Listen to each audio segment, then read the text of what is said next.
Nuestra salud es lo primero. Ozono Televisión presenta Centro Médico, un espacio con información y consultas para que usted siempre se sienta bien. Centro Médico, con la conducción de Gisela Sandoval. Centro Médico, gracias al apoyo de Centro Médico Jesús de Nazaret, Roberto Carpio 157, San Fernando. Laboratorio Clínico Escalabs, resultados confiables y oportunos. Si busca atención solidaria, humana y oportuna, venga al Centro Médico Jesús de Nazaret. Jesús de Nazaret, un nuevo concepto de servicio médico particular en las especialidades de pediatría, ginecología, obstetricia, odontología, psicología, nutrición y medicina general, y con servicios de laboratorio y farmacia. Tu salud en buenas manos. Centro Médico Jesús de Nazaret, Roberto Carpio 157, Urbanización San Fernando, altura cuadra 11, Avenida Túpac Amaru.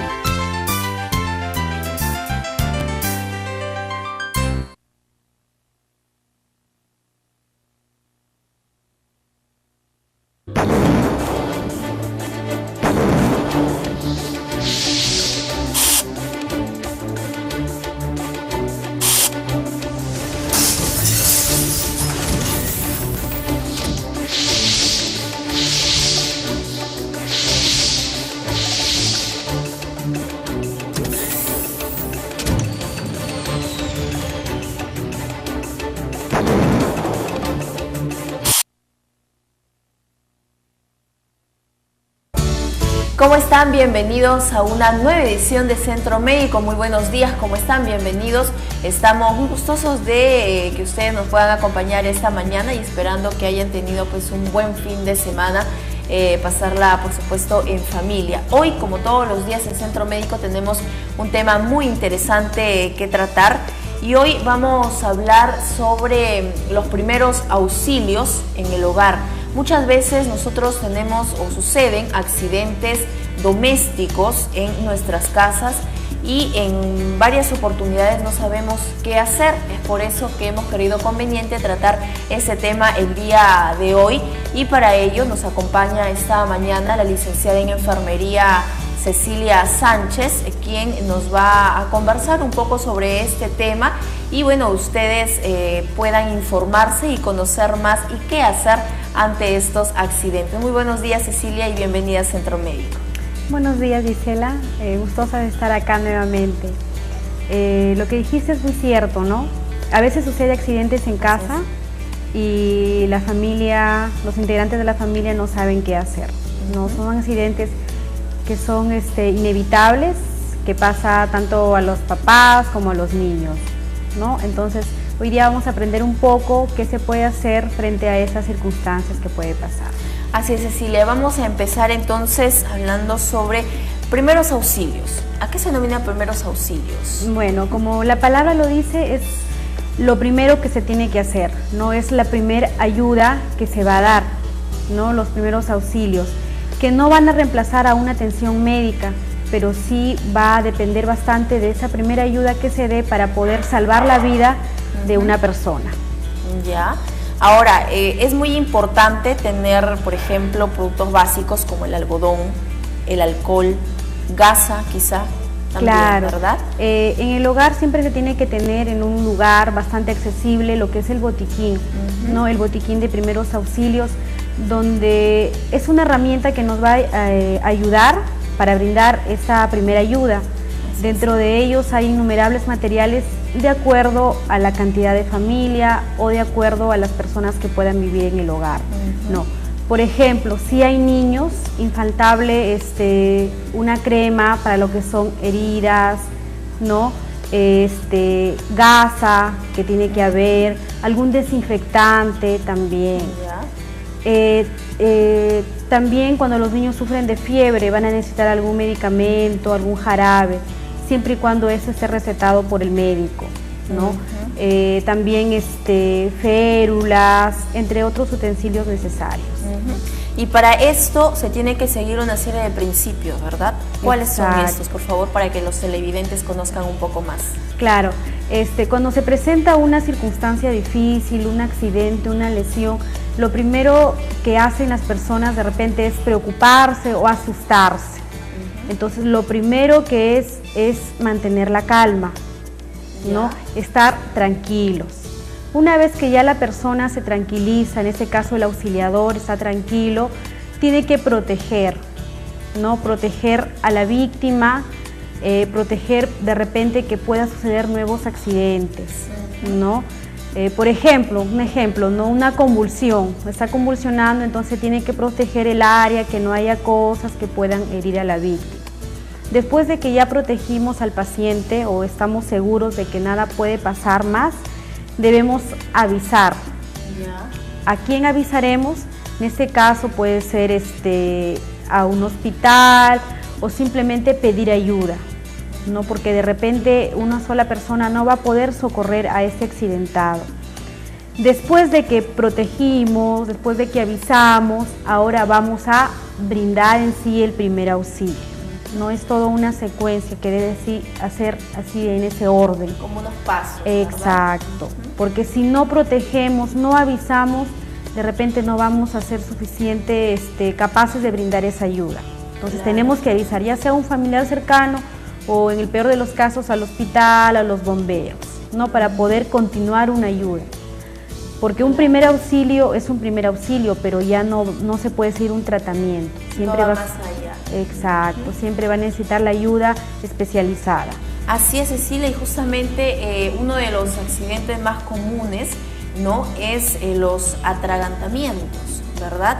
Vamos a ver unas diapositivas, ¿sí? Tenemos unas diapositivas que vamos a observar en estos momentos, en donde podemos observar qué hacer o cuáles son los pasos a seguir luego de que una persona, niño, adulto dentro de la familia sufre pues este atragantamiento, ¿verdad? Claro. Empecemos entonces, vamos con la primera diapositiva. Claro, a veces en casa están comiendo y se atoran con algo, ¿no? Entonces, esta maniobra se llama maniobra de Helmich. ¿En qué consiste? ¿No? Primero, si el paciente está atragantándose, lo primero que se va a ver es el reflejo de tos. Entonces, si el paciente tose, no hay problema, porque ese reflejo va a ayudar a que elimine el cuerpo extraño. ¿Ya? Pero si el paciente no tose, se coge el cuello, ¿no? Es señal de que tiene dificultad para respirar. Entonces, es ahí donde se aplica la maniobra. ¿En qué consiste? No consiste, como pueden ver en la imagen, en comprimir, no hacer un punto central entre el ombligo y donde termina el esternón, hacer puño con una mano y presionar hacia adentro y hacia arriba. ¿Para qué? Para lograr que el cuerpo extraño pueda ser expulsado y no ocasione obstrucción de la vía respiratoria, ¿no? Igual en los niños también, sino que la fuerza va a ser diferente, ¿no? Porque los niños, su caja torácica es mucho más delicada. En la siguiente diapositiva vemos en el caso de los bebés, ¿no? En los bebés menores de 1 año, ¿no? Se coloca al lado contrario, se le coge del cuello y se hace pequeños golpecitos entre los omóplatos, ¿no? En la parte de la espalda, tal como se puede ver la imagen, con el talón de la mano, ¿no? Más o menos unos 5 a 10 golpecitos, viendo cuán efectivo es, ¿no? Porque tampoco podemos estar golpeando muy fuerte porque podemos dañar en lo que es el pulmón. Eso es en el caso de los bebés. ¿Qué sucede si una persona está sola? O sea, no tiene quien le haga la maniobra. Él mismo se puede hacer. Coge cualquier superficie, en el caso una silla, y también se puede hacer compresiones en esa zona para eliminar el cuerpo extraño. Muy bien, entonces esas eran las imágenes que podíamos observar ahí y qué tan sencillo es, ¿no? De repente tener estos conocimientos para ante cualquier tipo de situaciones, pues estar prevenidos, ¿no? Y saber qué hacer, porque lo primero, y si es una persona pues que sufre de los nervios, se tensiona rápido, difícilmente va a poder ayudar a su familiar, ¿no? Claro, y la peor complicación de esto es que un paciente, una persona puede morir de asfixia. ¿Por qué? Porque el cuerpo extraño va a impedir que entre oxígeno a los pulmones, entonces puede desvanecerse en cualquier momento, es cuestión de minutos. Si no se actúa a tiempo, el paciente puede pasar ya a lo que es un paro respiratorio, ¿no? Y eso ya podría podría complicarse mucho más. Y hemos visto que los pasos son diferentes tanto para bebés, exacto, niños y adultos. Exacto, sí, ¿no? son diferentes. Muy bien, entonces qué tan importante tener conocimiento sobre esto. A continuación vamos a presentar un video donde podemos representar más este tipo de situaciones, ¿no? Y que son recomendaciones que justamente nos da la Cruz Roja. Algunas consideraciones que debemos tener muy en cuenta. Vamos a observar el video. Uno de los casos donde se puede llevar a cabo el soporte vital básico es ante un atragantamiento u obstrucción de la vía aérea. Ello suele pasar en situaciones tan habituales como en una comida o en un juego infantil, cuando pequeños objetos o alimentos entran en las vías respiratorias. Ante este caso, es primordial ver si la persona tose o puede hablar, es decir, ver si hay un mínimo paso de aire. En caso de que así sea, hay que animar y favorecer a que continúe tosiendo para que la obstrucción desaparezca por sí sola. Es muy importante no dar golpes en la espalda de la persona que está de pie, porque podrían mover el cuerpo extraño y obstruir del todo las vías respiratorias. Si la víctima no puede toser ni hablar, la obstrucción es completa. En este caso, la víctima puede hacer el gesto reflejo de llevarse las manos al cuello. Si en poco tiempo no recupera la respiración, la víctima caerá inconsciente al suelo. Si la víctima no tose, hay que actuar de inmediato y gritar para pedir ayuda. Después, desde un lado y un poco detrás de ella, se le sostiene el pecho con una mano y se la ayuda a inclinarse hacia adelante. Con la otra mano se dan hasta 5 palmadas fuertes en la espalda entre las escápulas, o menos golpes si el objeto se expulsa antes. Se revisa la boca y se retira cualquier estorbo que se vea. Si la obstrucción perdura, se hacen las compresiones abdominales. Se rodea a la víctima desde atrás. Se cierra una mano en forma de puño y se coloca el nudillo del pulgar 4 dedos por encima del ombligo. Se coge el puño con la otra mano y se presiona fuerte hacia adentro y arriba, hacia los pulmones. Se disminuye la presión sin perder la posición del puño y se repite en ciclos de 5 veces. Si continúa la obstrucción, se alternan las dos maniobras, 5 palmadas y 5 compresiones. Si aún así no mejora, es necesario llamar al 112 y prepararse por si hay que hacer la reanimación cardiopulmonar. Si las compresiones y las palmadas no han funcionado, puede ser que la víctima caiga inconsciente al suelo. Este caso ya lo hemos visto en el apartado anterior. Recordad que hace falta abrir la vía aérea y comprobar si respira. Si no es así, se realiza la reanimación cardiopulmonar hasta que recupere la respiración espontánea o hasta que llegue el equipo de emergencias. Hay situaciones en que la maniobra de compresiones abdominales puede variar. Los lactantes o menores de 1 año se colocan en el antebrazo con la cabeza más abajo que el cuerpo y aguantándoles la barbilla para mantener la boca abierta. Con la otra mano se dan hasta 5 golpes entre los omóplatos. Si no expulsan el cuerpo extraño, hace falta darles la vuelta y sostenerles el cuello con la mano mientras con la otra mano se aplican 5 compresiones torácicas. Si la obstrucción no mejora, se llama al 112 y se continúa la maniobra mientras no llega la ayuda. Un atragantamiento se suele solucionar tosiendo, así que si el atragantado tose, se le anima a que continúe haciéndolo, sobre todo sin darle ningún golpe si está de pie. Si no tose ni habla, se mira su estado de conciencia y se pide ayuda. Si la persona está consciente, se le dan hasta 5 palmadas en la espalda entre las escápulas y 5 compresiones en el abdomen. Se repite hasta que se expulse el cuerpo extraño que obstruía las vías aéreas. Si la persona se encuentra inconsciente, se empieza la reanimación cardiopulmonar hasta que respire, hasta que llegue la ayuda médica o hasta que estemos agotados.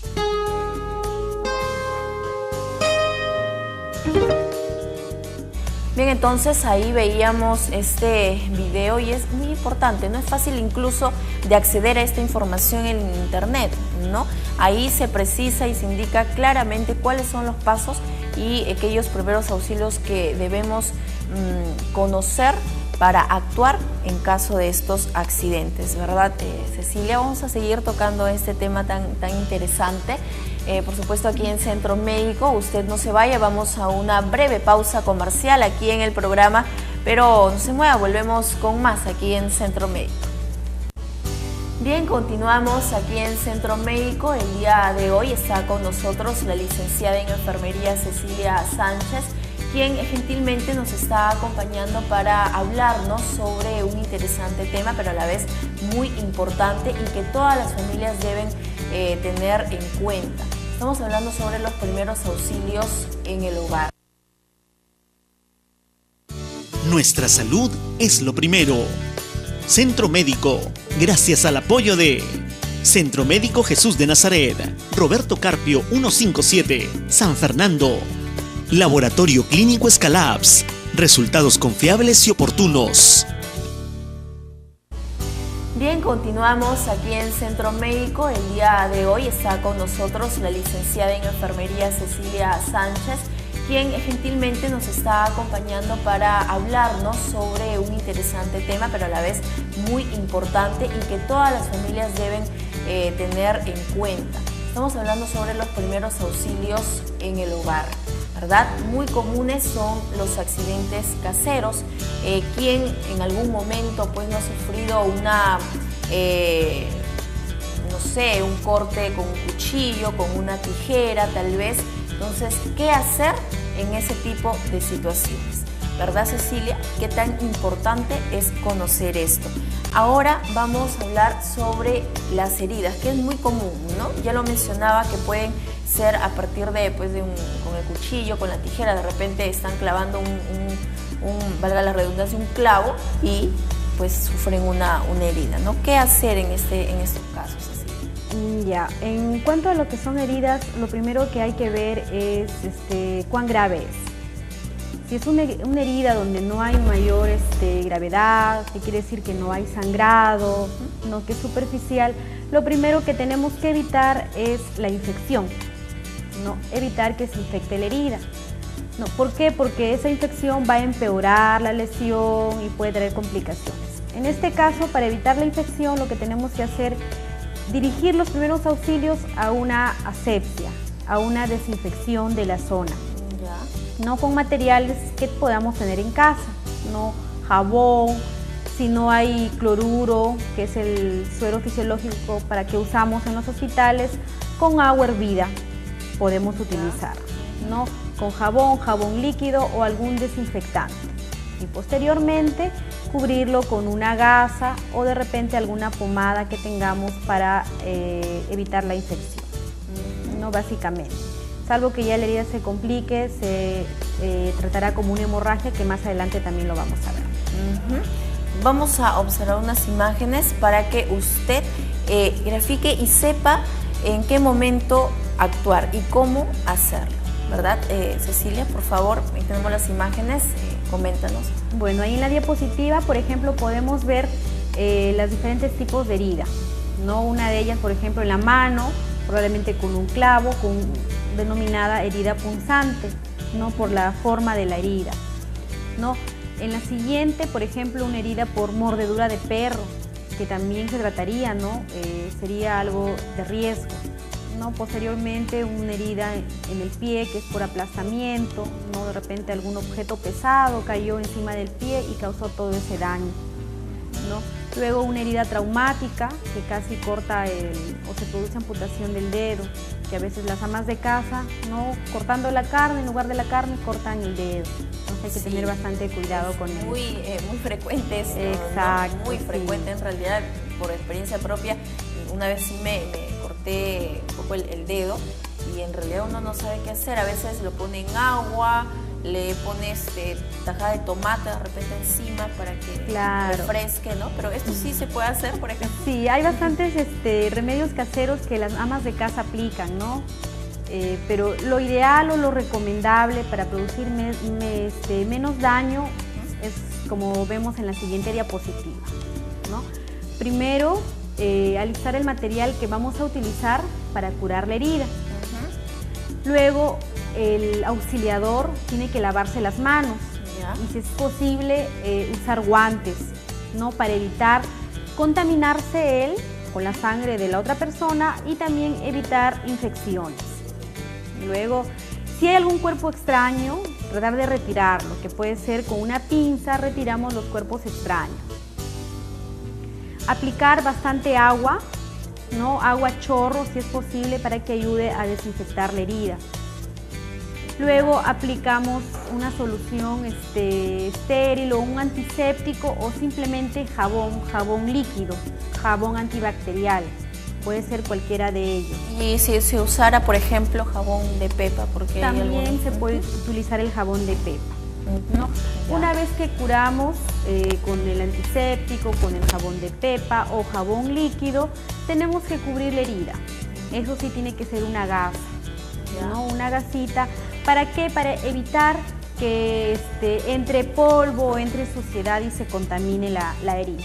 Y luego con esparadrapo lo cubrimos. Muy bien, entonces hemos conocido un poco más sobre eso, pero hay muchas veces que sufrimos un corte y que no necesariamente cierra a los pocos minutos, a veces infecta.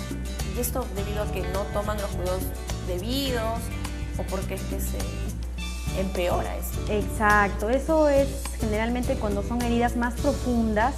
El material que se hizo la herida estuvo contaminado o estuvo oxidado, o no se hizo la debida limpieza, no se usó un antiséptico. Entonces, como te dije al inicio, lo que hacemos en casa es el primer auxilio, ¿no? Pero ya si la herida es muy profunda, no es suficiente con la limpieza casera. Va a ser necesario un tratamiento médico, de repente va a ser necesario que se use algún antibiótico, que ya va con receta médica. Muy bien, entonces, y cuando ocurre una complicación y sucede ya algo mucho más difícil, ¿no? Para las personas es cuando ocurre una hemorragia, por ejemplo, ¿no? ¿Qué hacer en estos casos? Sí. Cuando las heridas son muy profundas, llegan a comprometer los vasos sanguíneos. No tenemos los capilares, las venas y las arterias. Cuando una herida compromete sobre todo una arteria, que es donde va a salir con mayor cantidad la sangre, entonces la pérdida excesiva de sangre ya se denomina una hemorragia. Entonces eso ya va a requerir una atención inmediata.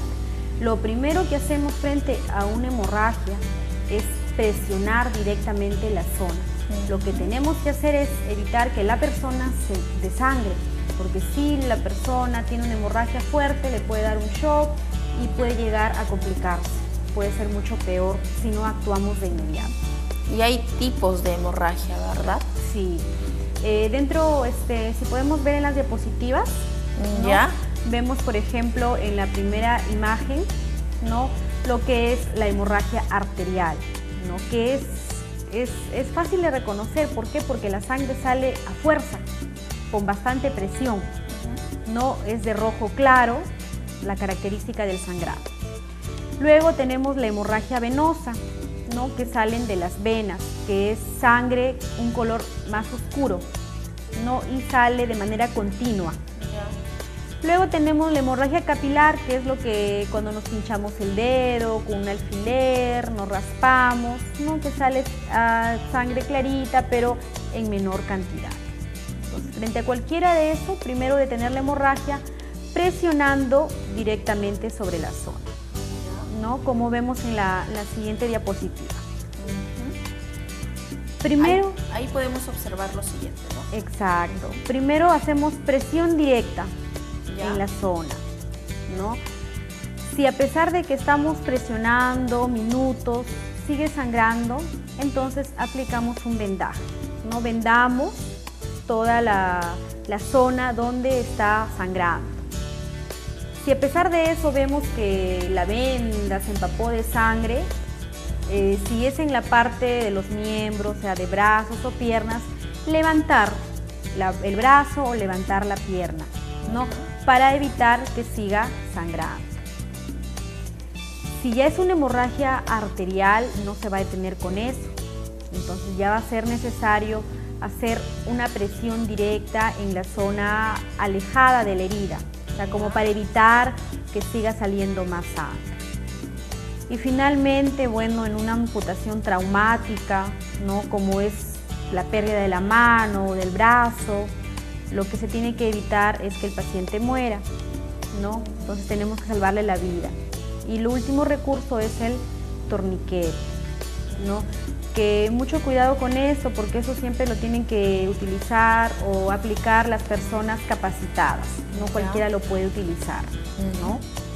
Claro, pero eso ya obviamente va a ser cuando el paciente sea trasladado a un centro asistencial, ¿no? Para ser atendido, pues porque en el caso en el hogar poco se puede hacer. Lo primero que has dicho, por ejemplo, ¿no? Ponerle una venda, pero ¿cuánto tiempo tiene que pasar para que esa hemorragia no sea mortal?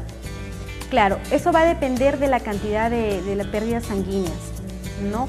Cuando una hemorragia o cuando una herida es muy profunda, hay mucha pérdida de sangre, debe ser atendido en los primeros minutos, lo más pronto posible, los primeros auxilios.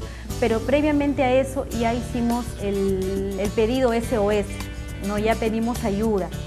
Y supuestamente o ya vienen la ambulancia, los bomberos a domicilio o ya estamos trasladando al paciente. Entonces, para que continúen con la atención inmediata, ¿no? Que ya es un tratamiento ya especializado.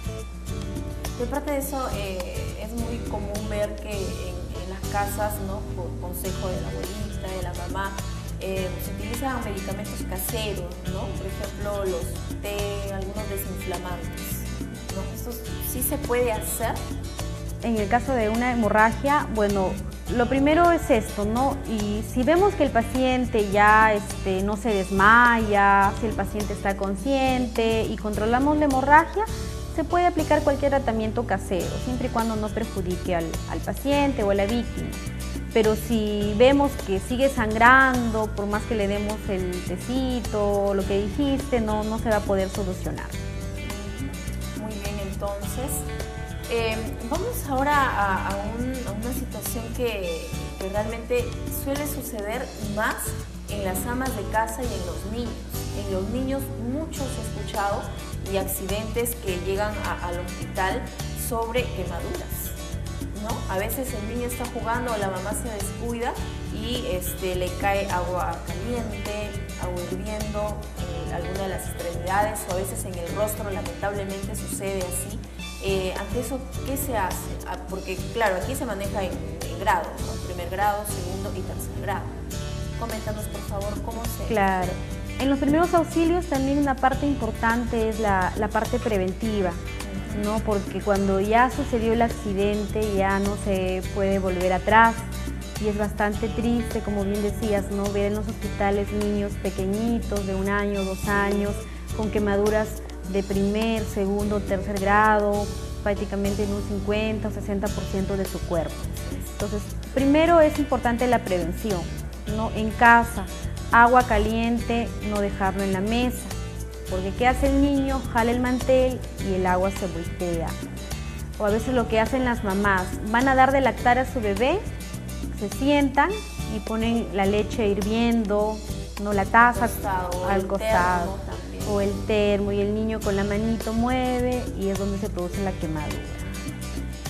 Si ya sucedió, no se pudo evitar, entonces ¿qué es lo que tenemos que hacer?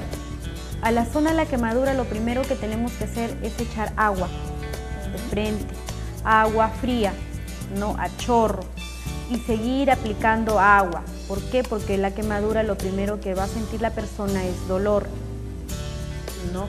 Y si dejamos, no le echamos nada, entonces ese mismo calor del agua va a seguir quemando más aún la superficie de la piel. Entonces, lo primero es agua, bastante agua a la zona de la quemadura.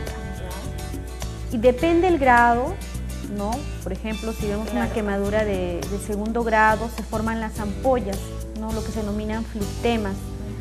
Eso ya va a requerir un tratamiento también, ¿no? En este caso con el pediatra o el dermatólogo, para que dé las medidas correctivas necesarias. Claro, va a depender mucho del grado. Exacto, del grado. Por ejemplo, hay algunos en la zona afectada solo se pone rojo, se enrojece. En ese caso... Eso es una quemadura de primer grado.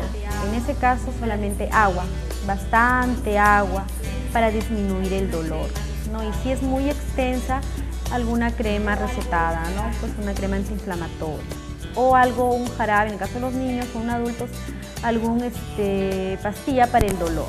porque una quemadura, sobre todo en primer grado, causa mucho más dolor que una quemadura de tercer grado. Y se puede pensar lo mismo. Es más dolorosa. Se puede pensar lo contrario, ¿no? Exacto. Por ejemplo, en la quemadura de primer grado, normalmente, bueno, a mí decían, pero también es bueno pasarse tomate, ¿no? ¿Es bueno? Claro, no se recomienda. Porque, claro, lo que pasa es que eso yo te lo digo porque normalmente yo he visto, ¿no?, en personas que se queman y bueno, solamente se enrojece la zona afectada y pueden colocarse eso, ¿no? Claro que agua también. Claro, pero lo primero, como te digo, es agua. Ya si después quieren ponerse tomatito, la papa, bueno, siempre y cuando no les cause daño, no hay problema, lo pueden hacer, ¿no? Pero lo primero es agua, siempre y cuando sea, por ejemplo, si estuvo con la ropa, encima de la ropa hay que retirar con cuidado la ropa. Y si causó ampollas, el agua encima, cubrir y llevarlo a un hospital, ¿no? Porque si levantamos la ropa, podemos levantar las ampollas y lesionar más la piel. Entonces hay que tener bastante cuidado con el manejo de una quemadura si no se está capacitado o no se está preparado. Así que mucha atención, ya lo saben, es tan importante, ¿no? Y estamos aprendiendo juntas con ustedes, por supuesto, televidentes, cómo es que se debe actuar en este tipo de accidentes domésticos que nunca están ausentes. Al parecer, y nosotros podemos pensar que en nuestra casa es el lugar más seguro, pero a veces no es así. Exacto. No es así. Bien, vamos a ir a un breve corte comercial. Cecilia, vamos a regresar a hablar sobre este tema, primeros auxilios en el hogar. Así que no se mueva, vamos a un breve corte aquí en Centro Médico. Volvemos. Nuestra salud es lo primero. Centro Médico, gracias al apoyo de Centro Médico Jesús de Nazaret, Roberto Carpio 157, San Fernando. Laboratorio Clínico Escalabs, resultados confiables y oportunos. Si busca atención solidaria, humana y oportuna, venga al Centro Médico Jesús de Nazaret. Jesús de Nazaret, un nuevo concepto de servicio médico particular en las especialidades de pediatría, ginecología, obstetricia, odontología, psicología, nutrición y medicina general, y con servicios de laboratorio y farmacia. Tu salud en buenas manos. Centro Médico Jesús de Nazaret, Roberto Carpio 157, Urbanización San Fernando, altura cuadra 11, Avenida Túpac Amaru. Nuestra salud es lo primero. Centro Médico, gracias al apoyo de Centro Médico Jesús de Nazaret, Roberto Carpio 157, San Fernando. Laboratorio Clínico Escalabs, resultados confiables y oportunos. Bien, y seguimos aquí en Centro Médico, en el programa. Estamos tocando un tema muy importante como son los primeros auxilios en el hogar. Realmente todos tenemos que conocer eso, ¿no? Reiteramos en estos consejos porque son importantes. Muchas veces se han dado muertes hasta, por decirlo, absurdas, por no saber a cómo actuar y hacerlo en el momento oportuno. Así que para ello, y con quien estamos conversando esta mañana, nos acompaña la licenciada en enfermería Cecilia Sánchez, quien es especialista del Centro Médico Jesús de Nazaret, quien nos está detallando un poco más sobre este tema. Ya habíamos hablado sobre heridas, cómo controlar las hemorragias, ¿verdad? Y también cómo actuar en caso de atragantamiento. Ahora lo que vamos a tocar y que también es muy común, principalmente pues en los ancianos y niños, ¿no? Son las fracturas, son aquellos golpes, aquellas caídas que a veces no están ausentes en el hogar y que vamos a ver cuáles son esos tipos de fracturas que existen, ¿verdad, Cecilia? Así es. Cuando sucede un accidente, puede ser una caída, el impacto de algún objeto sobre el cuerpo de la persona, va a producir ruptura, en este caso ruptura de los huesos, ¿no? Quienes están más susceptibles, a pesar de todo, son los ancianos. ¿Por qué? Porque los huesos ya se están descalcificando, entonces es más riesgoso que frente a una caída se pueda fracturar, ¿no? ¿Qué es la fractura? Una ruptura de los huesos. En las diapositivas podemos ver los tipos de fracturas, ¿no? Porque a veces dice completa, incompleta y es difícil entender, ¿no? Pero por eso vamos a verlos, ¿no? Vamos con la primera imagen. Exacto. En la primera imagen, en el número 1, podemos ver una fractura completa y cerrada, que quiere decir que no ha dañado o no ha salido al exterior, pero está prácticamente todo el hueso roto. En la segunda figura podemos ver una fractura completa y abierta. ¿Por qué? Porque está lesionando el tejido, el hueso está saliendo a la parte externa, ¿no? Y hay mucho más riesgo porque también puede haber una contaminación o una infección.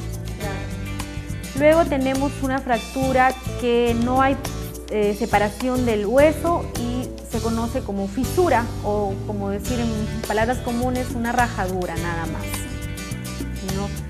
En la siguiente diapositiva podemos ver claramente una fractura abierta, ¿no? Donde hay exposición de la parte ósea, ¿no? Ahí la mayor complicación es una hemorragia y una posible infección si no se trata a tiempo. Ante eso, ¿qué podemos hacer? ¿No? Hay que tener bastante cuidado cuando movilizamos al paciente, cuando tiene ese tipo de heridas, ese tipo de fracturas. Si no sabemos qué hacer, simplemente pedir ayuda y no tratar de moverlo, porque si lo movemos puede ser peor. De repente era solamente una fisura, lo movemos, lo convertimos en una fractura abierta. Entonces, hay que tener bastante cuidado con el manejo de este tipo de circunstancias o accidentes.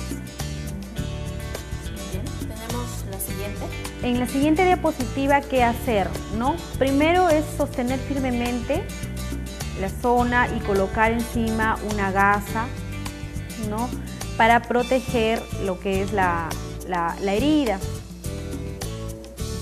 Mantener que la víctima esté en posición acostada, ¿no? Y colocar una férula o una tablilla. No tratar de estirar o tratar de acomodar la fractura, porque podemos empeorar, ¿no? Con lo que tengamos a la mano nos puede servir para colocar una férula. Puede ser madera, si no tenemos madera, aunque sea los periódicos o revistas, un libro, un cuaderno. Lo colocamos en la posición anatómica y colocamos un vendaje para evitar que esa fractura se movilice. Pasamos a la siguiente. Ahí podemos observar una imagen que, bueno, el médico está... Claro, el auxiliador. De colocarle en una posición adecuada. Claro, ¿verdad? no moverlo, o sea, simplemente inmovilizarlo. ¿Ya? Así se trata una fractura, con la inmovilización. No tratar de cambiarlo de posición. Muy bien. Vamos a pasar a la siguiente diapositiva, por favor. Vamos a tratar de ver si lo tenemos. No, cuando sucede una fractura en el brazo, ¿no? Lo que se coloca es el cabestrillo, que es simplemente un pañuelo, ¿no? Y se coloca debajo del brazo y se amarra. ¿Para qué? Para que esté inmóvil y el paciente o la víctima no produzca mayor lesión. O una venda en este caso. Claro, o una venda. Ya. No, en la siguiente diapositiva vemos diferentes formas de inmovilizar, ¿no? Formas de inmovilizar de manera casera, ¿no? Con el uso de tablas, pedazos de tela o pañuelos. Ya. ¿No? En la siguiente podemos ver, aunque sea con la ayuda de periódicos, ¿no? Porque en ese momento a veces no se tiene todo a la mano y con lo que podamos auxiliar lo vamos a hacer. Muy bien, entonces eso era lo que observamos, ¿no? En las imágenes veíamos que lo recomendable es no mover al paciente cuando sufre alguna fractura. En este caso veíamos que era en la pierna, ¿no? En la pierna. Entonces, ¿cuán importante es esto? Vamos a tratar ahora sobre aquellos mareos, desmayos, ¿verdad? Desmayos que sufren. Y eso es comúnmente porque no... ¿Qué puede ser? ¿El estrés, la tensión o la falta de alimentación quizá? Claro, tenemos las denominadas lipotimias, ¿no? Que son unos desmayos que no tienen una causa, ¿no? Muchos pueden ser la causa, pero ya eso va a necesitar un descarte, ¿no? Un análisis, un estudio y todo lo demás, ¿no? Simplemente la persona se desvanece o se desmaya, que puede ser por falta de irrigación sanguínea. Entonces, ¿qué hacer frente a eso? ¿No? Retirar todos los objetos que puedan causar daño, procurar que el ambiente esté ventilado, ¿no? Porque va a necesitar una mayor oxigenación. Porque ¿qué sucede? Alguien se desmaya, corren todos y todas esas personas se ponen alrededor y lo que quitan es el oxígeno. Entonces, sí, pues los curiosos, ¿no? Exacto, los curiosos. Lejos de ayudar, van a entorpecer la labor del auxiliador. Entonces, hay que procurar que el ambiente esté despejado, acostar a la víctima y levantar miembros inferiores. ¿Para qué? Para favorecer la irrigación sanguínea. ¿No? O sea, está en el piso y es recomendable levantar los pies sí, las piernas hacia arriba, para mejorar, para que vaya una irrigación, ¿no? Y llegue oxígeno al cerebro, que generalmente es la causa de esos desmayos. Claro, y que bueno, posteriormente ya se va a verificar y a descartar de qué se trata esos desmayos, porque tampoco es que sea normal, ¿no? Sí. Sino que se puede dar en cualquier momento. Bien, Cecilia. Vamos a observar un video sobre justamente este tipo de situaciones que se suelen presentar en cualquier momento. Nadie está libre de tener un desmayo. Vamos a observar en el siguiente video. Estar de pie y quieto durante mucho tiempo, emociones intensas, regímenes dietéticos no adecuados o el exceso de calor pueden provocar una lipotimia o, lo que es lo mismo, un desmayo. En estos casos, la piel, aunque puede estar sudada, no está caliente sino fría. Veamos qué podemos hacer. Para mejorar el riego sanguíneo en el cerebro, se le levantan las piernas ligeramente por encima del nivel de su cabeza. En todo momento la víctima tiene que recibir aire fresco. Si hay más gente alrededor de la víctima, se tiene que alejar y ventilar el espacio. Mientras la persona desmayada se recupera, hay que tranquilizarla y ayudarla a sentarse. Si parece que la víctima se vuelve a desmayar, se la devuelve a la posición anterior. Si no recupera la conciencia al cabo de un momento, se llama al 112 y se está preparado para dar el soporte vital básico. Después de un desmayo, se levantan las piernas de la víctima y se procura que le llegue aire fresco. Cuando se recupera, se le tranquiliza y se le ayuda a sentar. Solo se llama al 112 si tarda en recuperar la conciencia.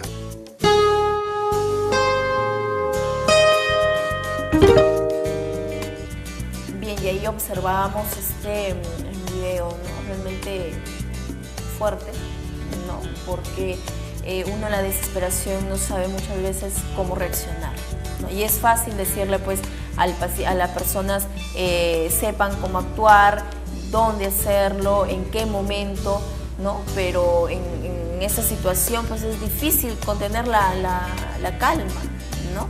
Muy bien, Alicia, vamos ahora, ¿cómo debe organizarse un botiquín dentro del hogar y en dónde es preciso guardarlas, ¿no?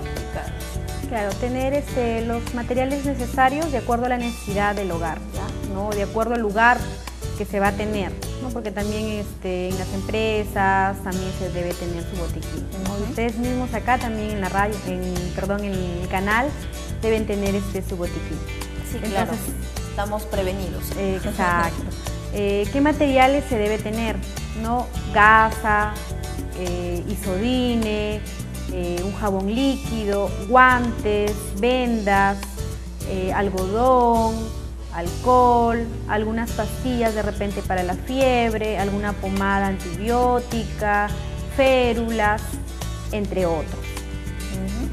Muy bien, Alicia, entonces eso es lo que debemos tener muy en cuenta, por favor. La intención del programa de hoy ha sido eso, informarlos, orientarlos y que sepan qué hacer y cómo reaccionar en este tipo de situaciones, accidentes domésticos que suelen suceder en el hogar. Muchas gracias Cecilia por habernos acompañado aquí en Centro Médico. Por favor, cualquier atención que puedan o que estén interesados nuestros televidentes, ¿dónde pueden acudir? A Roberto Carpio 157 al Centro Médico Jesús de Nazaret. Muy bien, entonces, así es, Roberto Carpio 157 en la urbanización San Fernando. Ustedes pueden ubicar al Centro Médico Jesús de Nazaret, en donde podrán acceder a los diferentes consultorios que ofrece este centro, por supuesto, y a módicos en costos para que usted pueda acceder fácilmente. Así que gracias por habernos acompañado. Conmigo será hasta el día de mañana con una nueva edición de Centro Médico y otros temas muy importantes. Que tengan buen día, permiso. Nuestra salud es lo primero. Centro Médico, gracias al apoyo de Centro Médico Jesús de Nazaret, Roberto Carpio 157, San Fernando. Laboratorio Clínico Escalabs, resultados confiables y oportunos.